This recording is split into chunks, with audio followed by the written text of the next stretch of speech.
Hi friends, welcome to Save Community and Soul. New year ദിവസം first day new ഇയറിൽ 2026 അന്ന് നമ്മൾ അമരാവതിയിലെ അംബാമാതാവിൻ്റെയും ഒത്തിര മാതാവിൻ്റെയും അംബാമാതാവിൻ്റെ ശ്രീകൃഷ്ണനുമായിട്ട് ബന്ധമുള്ള ഒരു അമ്പലമാണ്. ശ്രീകൃഷ്ണനെ ഭീഷൺ എന്ന് പറയുന്ന രാജാവിൻ്റെ മകളായിരുന്നു രുക്മിണി ദേവി. അപ്പോൾ രുക്മിണി ദേവിക്ക് സഹോദരൻ രുക്മിണി. അപ്പോൾ രുക്മിണി ദേവിയുടെ വിവാഹം ശിശുപാലനുമായിട്ട് തീരുമാനിച്ചു. അപ്പോൾ രുക്മിണി ദേവിക്ക് ശ്രീകൃഷ്ണനെ ഇഷ്ടമായിരുന്നു. ദേവി ഇങ്ങനെ ഈ അംബാമാതാവിൻ്റെ അമ്പലത്തിൽ നിന്ന് പ്രാർത്ഥിക്കുകയും ദേവി ശ്രീകൃഷ്ണ ഭഗവാന് ഇവിടെ വന്ന് ദേവിയെ കാണുകയും രുക്മിണിയോട് ദേവിയെ തട്ടിക്കൊണ്ടുപോയി രുക്മിണി പുറകെ നിന്ന് വഴക്കുണ്ടാക്കി അവസാനം യുദ്ധത്തിൽപ്പിച്ച് രുക്മിണി ദേവിയെ വിവാഹം കഴിച്ചു. അപ്പോൾ അതുകൊണ്ട് അങ്ങനെയുള്ള പ്രധാനപ്പെട്ട ഒരു അമ്പലമാണ് ഭക്തിപീഠങ്ങളിലൊന്നാണ് വിഭാഗത്തിൽ. ഇത് അമരാവതി തന്നെയാണ് സ്ഥിതി ചെയ്യുന്നത്. ഈ അമ്പലത്തിന് അടുത്ത് എഗ്ദൂര മാതാവിൻ്റെ അമ്പലമുണ്ട്.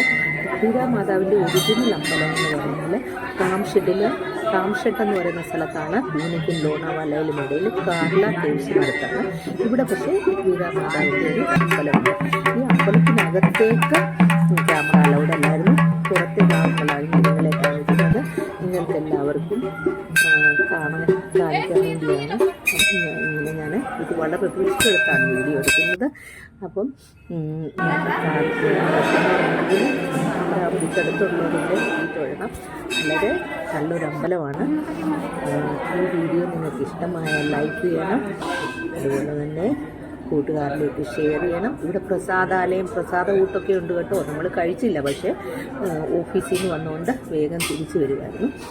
അപ്പോൾ ഇത് കണ്ടില്ലേ, ഇത് എഗ്ദൂര മാതാവിൻ്റെ അമ്പലമാണ്. അവിടെ മാർബിൾ കൊണ്ടിൽ വളരെ കർവിങ്സ് ഒക്കെ വളരെ നല്ലതാണ്. ഇത് ദേവിക്ക് ഓരോരുത്തർ കൊടുക്കുന്ന സാരി വിൽക്കാൻ വെച്ചേക്കുവാണ്. ഇത് ആക്ച്വലി 9 യാർഡ് സാരിയാണ്. 250 റുപ്പീസ് എന്ന് പറഞ്ഞു. ഞാൻ വാങ്ങിയില്ല. ഇതിട്ട് നമ്മൾ പുറത്തിറങ്ങി ഈ പ്രസാദം മേടിക്കുന്ന കടയിൽ പൈസ കൊടുത്തിട്ട് വാങ്ങിച്ചിട്ടുണ്ട്. അപ്പം ഭയങ്കര വെയിലാണ്, ഭയങ്കര തിരക്കുമാണ്. ഇത് ദസറയിൽ വളരെ പ്രധാനമാണ് ഇവിടെ അമ്പലം. അപ്പം ഞാൻ വീഡിയോ വൈൻഡപ്പ് ചെയ്യുന്നു.